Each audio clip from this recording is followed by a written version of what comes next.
Hello there, ladies and gentlemen. The Big Daddy D is here with another look at one of the latest releases at the cinema. Today we're going to take a look at Despicable Me 2. Not only that, but I'm going to delve into the DVD collection and review the first film as well. Now I should point out that Universal Studios are a bit stuffy when it comes to footage of their movies appearing on YouTube. Apparently they have no comprehension of the terms of fair use. So chances are that this video might be made up entirely of images and stills from the movies, as opposed to any actual footage. So, let's go on to the first movie, where we're first introduced to Gru, a supervillain whose daily routine usually involves using his freeze ray to get served quickly at his local Starbucks. Supervillains don't do queues, apparently. It's brilliant seeing a supervillain doing normal day-to-day things. It's like seeing Sephiroth going home after a long day of being evil to polish his sword whilst watching the Food Network on the telly and wondering if there's any pie left in the fridge. However, Gru isn't a particularly successful supervillain. Although he once stole the Statue of Liberty and the Eiffel Tower, these were only the small ones from Las Vegas. His only major success was stealing one of the big screens from Times Square, and that was only so that he and his army of yellow minions could have a big telly. He's not particularly evil. None of the so-called villains in this movie are. It's more like they want to show off more than anything. Gru's exploits are put to shame when a brash up-and-coming villain named Vector manages to steal the pyramids of Egypt. The media goes nuts, calling it the crime of the century, and that all other supervillains now look rather pathetic in comparison. Naturally, this ticks off Gru somewhat, so he decides to commit an even bigger crime. He's going to steal the moon! All he needs are a few important ingredients, mainly a heavily guarded shrink ray and a load of cash from the Bank of Evil, formerly Lehman Brothers, according to a sign in the film, so that he can build himself a rocket to fly to the moon. Unfortunately, due to his recent failings, the bank is unwilling to give him a loan to support his latest heist. What's more, Vector and his squid launcher, oh yeah, has cottoned on to Gru's schemes and has managed to steal the shrink ray right from under his pointy nose. Gru attempts to get the shrink ray back, but Vector has secured himself a large enough loan from the Bank of Evil, easy enough when your dad is the boss, to build himself an impenetrable fortress, complete with lasers, bombs and a giant shark. After failing dismally to get into Vector's lair, Gru sees 3 young orphan girls easily gain access to the lair due to the fact that they're selling cookies. Gru, having a light bulb moment, then visits the local orphanage and adopts the 3 girls to distract Vector with even more cookies, whilst he breaks into the lair and steals the shrink ray back. Although he is planning on returning the girls back to the orphanage later, the little ones soon turn out to be far more of a handful than Gru bargained for, as he soon finds himself having to attend ballet lessons, tea parties and amusement parks. Another thing that Gru hadn't expected is that these 3 little girls soon begin to tug on his supervillain heartstrings. Despicable Me is Universal's first attempt at a full-length animated movie, and it's stepping into a crowded territory already heavily dominated by Pixar and DreamWorks, who, funnily enough, had their own animated movie about a supervillain as the main character, which was out roughly at the same time as this. What both films have going for them is that the main villain in question is voiced by a superb comedy actor. Megamind had Will Ferrell, and Despicable Me has Steve Carell, who twists his voice to the point of being almost unrecognisable. Gru seems to be speaking with a thick Russian accent that occasionally slips into an angry German one. Where the heck is this guy from? This only adds to the already bizarre nature of this rather odd-looking character. Gru looks like the love child of Uncle Fester from the Addams Family and the Penguin, what with his round head and body, long pointy nose and stick-thin legs. None of the other characters in the film look like this.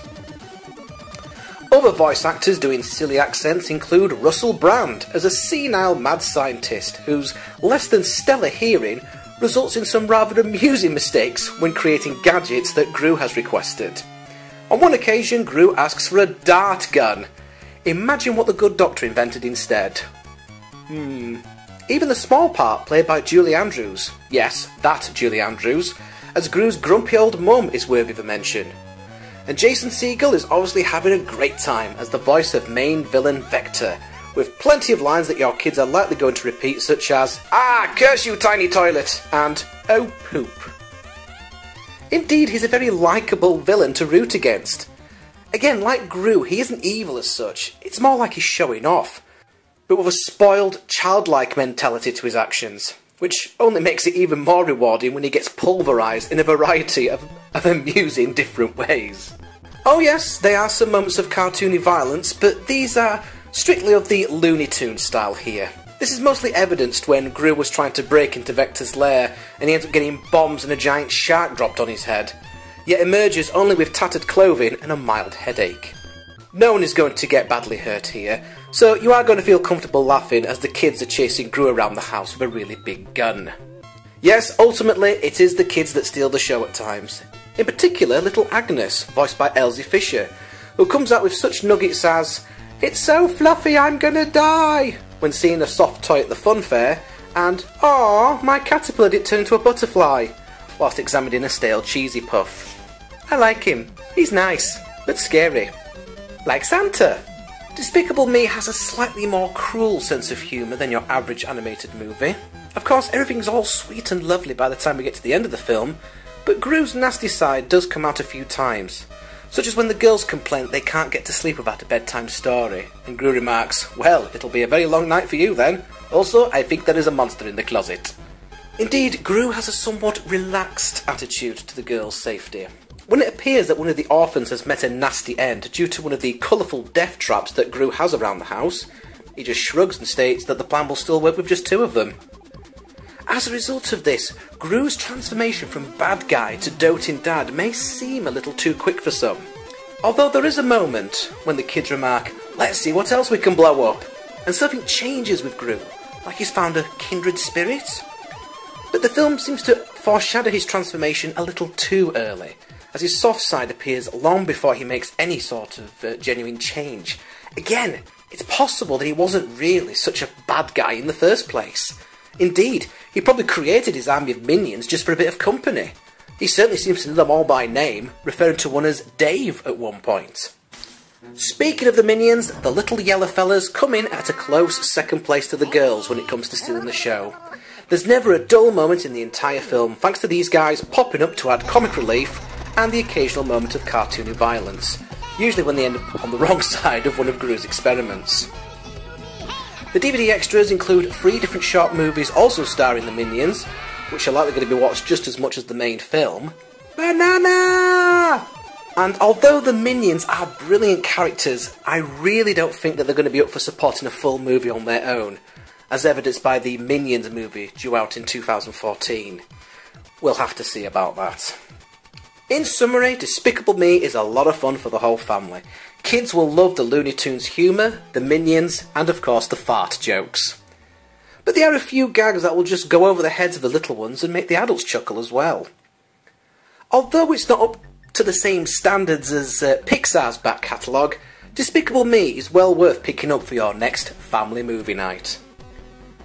However, with the sequel coming along, there is the concern that seeing as Gru is no longer a supervillain by the end of the first film, does that still mean that he'll be as enjoyable a character for part 2?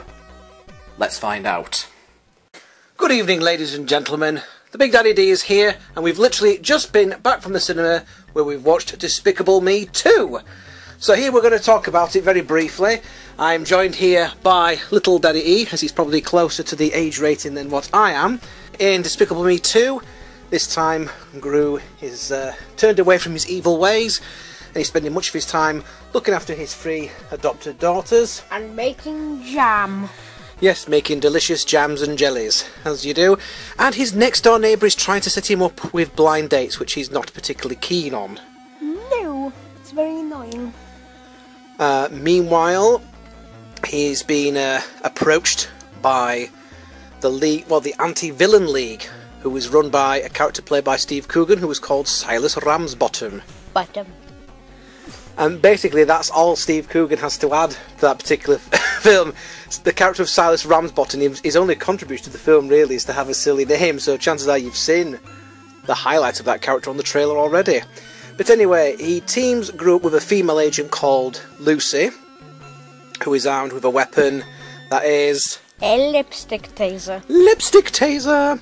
And they go undercover in a shopping mall to try and root out this nefarious villain who has stolen some sort of... A purple serum, which I've completely forgotten the name of. SR42, I'm not sure. WD-40 or something like that. But it's all horrible in purple and it turns cute little bunnies into savage beasts. So just imagine what it can do to, well, other people, other things. Perhaps maybe, even a minion, as you've probably seen from some of the posters. Yes, quite. So, yes, a love story begins to blossom between Gru and Lucy. It gets a bit soppy at places. And of course, in the end, Gru has to sort of rescue her in the end, so that's a bit predictable, really. The fact that he has to rescue the damsel in distress. What did you think of Despicable Me 2? I thought it was a bit scary, but at the end, when Gru's helped Rockstead his fast gun, the monster, that was my favourite bit. Yes, we can confirm, folks, that the fart guns are back. Well, there's a lot more of the minions this time as well. Before, in the first film, I think the jokes were shared out between the girls and the minions. This time round, it is mostly the minions that take centre stage, and I think, well, the reason for that is, number one, the build-up towards a Minions movie in 2014, and number two, they've sort of realised they can sort of mass market the hell out of the minions, which, to be honest, I'm surprised they've not done that already. I'm surprised they've not done, you know, action figures and fluffy toys and Lego sets of the minions already, but it certainly seems like that's what they're doing as a result of this film. But yes, I'm joined here by little Izzy Wizzy. Now, I should point out, as he's just mentioned, that some of the minions that turn purple, because they've come into contact with this... Evil serum of evil. Yes. Serum of evilness. Yes, they do. They sort of go all purple and wild and savage and with sharp teeth and what have you. And I think very young children, the audience, might get a bit scared by these purple minions, how they become. Also, as well, the villain, a character called El Don't give it away. Well, okay, well, he's a character called El Macho. He's nowhere near as memorable as Vector. I mean, Vector is someone that you just quote from all the time, you know. Oh, look at you, a little tiny toilet for a little tiny baby. Get your tiny toilet. And you're not getting that with El Macho. We don't get any explanation as to why he's a bad guy in the first place, and we get a bit that he fakes his own death by riding a shark into a volcano that's been strapped with missiles, but we have no explanation as to why. Why did he do that? Why did he fake his own death, and why has he now come back? So the villain isn't as memorable this time, I don't think. So yeah, there's a love story this time with Gru and with Lucy. There's more emphasis on the minions this time. The villain's not as memorable as the last one. But despite all that, it is an incredibly funny film. We were laughing pretty much all the way through, weren't we? Yes. Found it really funny. I read a review somewhere. A film critic, he obviously, in this country, Monsters University isn't out yet. They must have seen both films, and they said there's more laughs in the first 5 minutes of Despicable Me 2 than there is in the entire 90 minutes of Monsters University. It does mean that certain things like the plot kind of get shoved to one side and what have you. But basically what we're trying to say is that if you want to take your kids to a really funny, fun movie, then Despicable Me 2 is more than fits that bill. And I should think that when this comes out on DVD, what do you think, boys? Are we going to add this to our DVD collection? Yes, quite.